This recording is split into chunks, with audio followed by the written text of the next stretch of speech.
Hi everybody. So what I have here today is a computer that is an older computer I grabbed from school. And what we're going to do is we're going to open it up and kind of see what's inside. Now before we do, it's really important to realize that what makes a computer work is electricity. Obviously, if you don't plug in a computer, if it doesn't run off battery, it's not going to function in any way. And that's because computers, in order to work, just like we have blood coursing through our veins, a computer has to have electrons flowing throughout all the different components. And so keep that in mind as we take a look in here.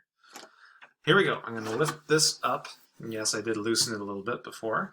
And then I'm going to just kind of pull these down and pull up, and all of a sudden we can see inside the computer. And we see a whole bunch of cables and metal, and really what we're seeing is a bunch of silicon and copper wire, and a whole bunch of connectors, and all of this is meant to make the electrons flow in a certain way that we humans have designed in order to make computers do what they do.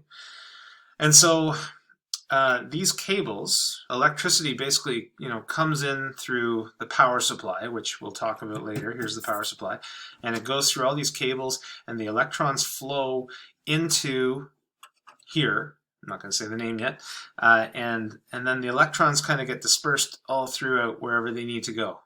Some of the electrons are what we call data, really, in computer speak, and the data will flow sometimes to the monitor. Other times data will flow to the printer, and other times data will go from the keyboard, and you'll see the data will flow from the keyboard into the computer, and then all of a sudden you see something appear on the screen, and all of that is being controlled in here. And so the motherboard is this giant green piece at the bottom, and everything is on the motherboard. Everything connects to the motherboard. And even if you look closely, there are some ports here. I'll try to lift this up. But these ports here, USB ports, network ports, this is an old school printer port, here's power. All of these connect to the motherboard. So all of the data has to go in or out from the motherboard. The motherboard is essentially like a traffic controller, or you can often think of it like the nervous system in the human body.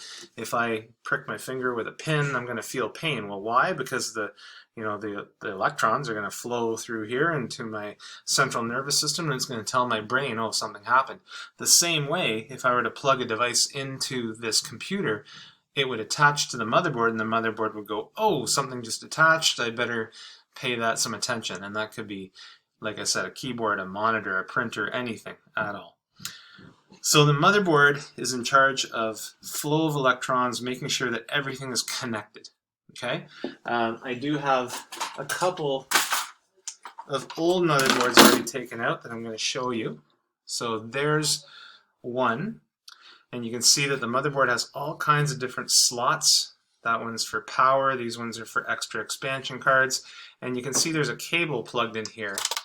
And this cable is what I use to, if I were to get, say, a hard drive, I could attach it using this cable. But if you look really close, I don't know if you'll be able to see it in the video, but you should see these little lines here, and they're copper lines. And those basically conduct electricity all around the motherboard. And that's why a motherboard is made of metals, because metal is really good at conducting electricity. And so the information is able to flow to different places controlled by the motherboard. Interestingly enough, if you notice that there's a battery here, that is a battery, and the battery's job is essentially, did you ever wonder why your computer can keep the time? That's why. If you turn off your computer, all of a sudden the battery takes over, and you turn it back on, the time's okay. So that's one motherboard, and here's another similar thing, just making the point that all motherboards are not created equal. They're different shapes. There are ones with different ports for different connectors. And when you really get into computers and computer buying, people buy motherboards based on what they want out of their computer. Some of them have the ability to have more memory, to control more components. There's lots of little things like that. But for the general user, people don't tend to care too much what kind of motherboard they get. And sometimes that can come back to haunt them later. But for most general users, they don't really care what motherboard they buy. And like I said, here are the ports that attach to the motherboard. So when you plug something into your USB port, you're really attaching it to the motherboard. So there's the motherboard. And the motherboard, like I said, the motherboard's job is to direct traffic, or tell electrons where to flow, connect everything together. But what actually processes the data? So if the motherboard is kind of, the analogy for the motherboard is like the nervous system, well then the CPU would be the brain. The CPU stands for Central Processing Unit, not Computer Processing Unit, which a lot of people think. And the CPU's job is to sit there and simply do calculations. Because everything in computer world is done in ones and zeros. And so your CPU sits there and it simply just processes data. Everything the motherboard brings in, it gives to the CPU and says, hey, CPU, deal with this. Do the calculations, figure out what to do. And so right under this giant hunk of metal, I'm going to push down on this lever. I'm going to pull this up. And you can see this giant hunk of metal. This is actually just a big hunk of metal. There's no computer component here. It's just a big chunk of metal, and I'll show you why it's shaped like that. But that thing right there, that is what we call the CPU. It is probably the most expensive piece of hardware on your computer, and it's only about that big. And that's made of gold connectors. And right there, you can see that's the size of the CPU. Now, what is in here is really beyond the scope of what we're going to do in this course. But basically, inside there are logic gates that make decisions on what to do with data. But this little thing I'm holding in my hand, it simply sits here and it acts as the brain of the computer. It processes data, period. That's all it does. It processes data. And the faster and better your CPU, usually the faster and better your computer, right? If you could imagine the human analogy, if you could put in a bigger brain, then you might work a little bit faster, a little bit smarter. That's what this does. Now the thing about these is I can't just go out and buy any random CPU. It has to fit the motherboard that I have. But basically, installation of a CPU is just to put this the right way. There we go. And I just snap that down, pull that over. There you go, I've just installed the CPU. So the CPU's job is to sit there, it takes input from the motherboard, it does calculations, in other words, it processes data, and it sends the data out, and the motherboard takes it to where it's supposed to go. So remember, it's all about electron flow, it's all about how your computer deals with input and how it outputs. So here are a couple of other CPUs. You can see they're very similar. This one here is very similar to the one I just pulled out, where there's just contact pads. These are gold contact pads. And this one actually has gold pins.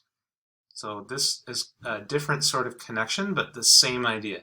There's the CPU right there, and it would attach by sitting in the same kind of spot. And they're all around the same size. These are very fragile, so if you bend a pin, often that's the end of your CPU, which is why these contact pad where they're flat are a little bit better. Now you may notice I've got some gray stuff on my hand, so that brings us back to this hunk of metal I was talking about. And you may notice right here, it looks like Play-Doh, and it feels like clay, this stuff that I just pulled off. But what this is called thermal paste. That's a cool name. Basically, this sits on top of the motherboard, or sorry, on top of the CPU. And remember I said the CPU's job is to just deal with data? Well, in computer world, that means deal with electrons and constantly have electrons flowing through it. And what we know from science is that when electrons flow through something, it gets hot. So this gets super, super, super hot. And so this is called a heat sink. This whole big thing is called a heat sink.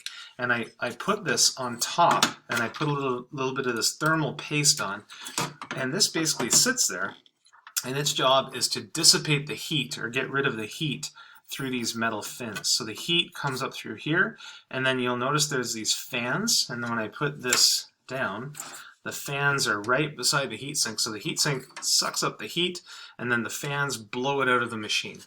And that's why if you've ever cleaned up behind a computer that's been there for a long time, you may notice it's really, really, really dusty.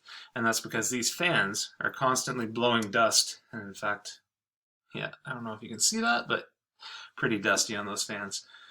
So every so often you're supposed to spray compressed air inside your computer to make sure that it's constantly clean and not getting dust all over it.